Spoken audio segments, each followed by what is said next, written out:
Pros से जितने भी टॉपिक है, चाहे वो एस्से हो, वो स्पीच हो या शॉर्ट स्टोरी हो, उसको कैसे पहचानना है उसके लिए सबसे बेस्ट ट्रिक लेके आया हूँ।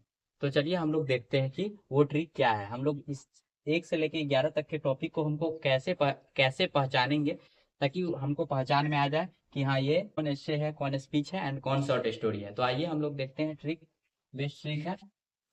तो देखिए, ट्रिक में सबसे पहला है स्पीच। स्पीच के लिए क्या ट्रिक है, हम इसमें से कैसे पहचानेंगे कि कौन सा स्पीच है। तो उसके लिए सबसे बेहतरीन लाइन है जो आपको याद करना है स्पीच के लिए। मेरा एक सपना है कि भारत मेरा घर है। मेरा एक सपना है कि भारत मेरा घर है। तो देखिए, मेरा एक सपना है का इंग्लिश क्या होता है, I have a dream. I have a dream. तो ये आपका स्पीच हो गया। और भारत मेरा घर है, तो देखिए भारत इज माई होम, ये हो गया। I have a dream and Bharat is my home. मेरा एक सपना का इंग्लिश हो गया आई हैव ए ड्रीम, और भारत मेरा घर है तो भारत इज माई होम। तो ये दोनों क्या हो गया, स्पीच हो गया। तो ये लाइन आपको याद रखना है कि मेरा एक सपना है कि भारत मेरा घर है। तो मेरा एक सपना है तो I have a dream and Bharat is my home. तो ये दोनों क्या हो गया, स्पीच हो गया। सेकेंड ट्रिक है शॉर्ट स्टोरी का। शॉर्ट स्टोरी का ट्रिक देखिए किस तरीके से है। शॉर्ट स्टोरी का एक लाइन है जो कि आपको याद करके रखना पड़ेगा।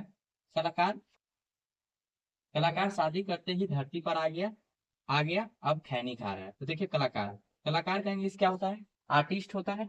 आर्टिस्ट, तो ये हो गया आर्टिस्ट, शॉर्ट स्टोरी। शादी, शादी का इंग्लिश क्या होता है, मैरिज होता है। तो ये हो गया। उसके बाद धरती, धरती का अर्थ द अर्थ होता है। तो ये हो गया। उसके बाद अब खैनी खा रहा है, तो खैनी खाना ये पिंच ऑप्शन मतलब एक चुटकी खैनी होता है। तो ये हो गया। तो कौन कौन सा शॉर्ट स्टोरी है, कलाकार यानी द आर्टिस्ट ये शॉर्ट स्टोरी है, अर्थ शॉर्ट स्टोरी है, a marriage proposal short story है, एंड ए पिंच ऑप्शन एक शॉर्ट स्टोरी है। तो ये लाइन याद रखिएगा तो आपको समझ में आ जाएगा कि कौन कौन शॉर्ट स्टोरी है। ठीक है। तो समझ में आ गया क्या लाइन याद रखना है शॉर्ट स्टोरी के लिए, कलाकार शादी करते ही धरती पर आ गया, अब खैनी खा रहा है। तो ये लाइन आपको याद रखना पड़ेगा।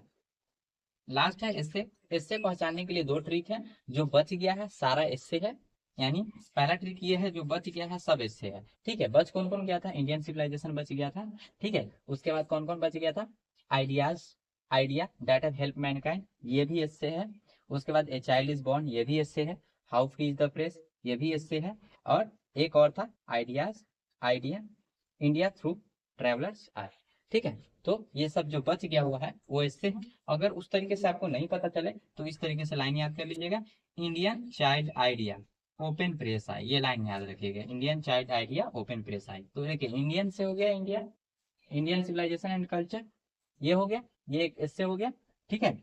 चाइल्ड, चाइल्ड किसमें है, ए चाइल्ड इज बॉर्न है, तो ये भी इससे हो गया।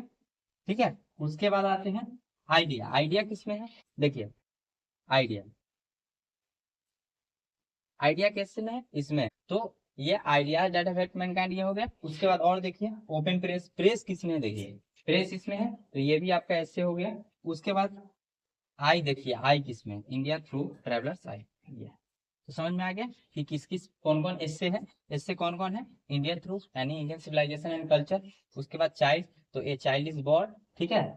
आइडिया, तो ideas that have helped Mankind, ये भी हो गया इससे। Press, how free is the press, ये भी इससे हो गया। लास्ट में आए, तो इंडिया थ्रू ट्रेवलर्स आए, आए है ना। तो ये तीनों ट्रिक था जो कि सबसे बेस्ट ट्रिक है। आप इस तीन ट्रिक को याद कीजिएगा। आपको दो ही ट्रिक याद रखना है, ऐसे ऐसे और शॉर्ट स्टोरी का। ये ट्रिक तो मैंने आपको बता ही दिया कि जो बच जाता है सारा का सारा शॉर्ट स्टोरी है। ठीक है। तो आपको सबसे बेस्ट ट्रिक बताया हम लोग। आज का वीडियो आपको काफी अच्छा लगा होगा। तो चलिए फिर इसी तरह हम आपको नेक्स्ट वीडियो में मिलेंगे विथ न्यू ट्रिक।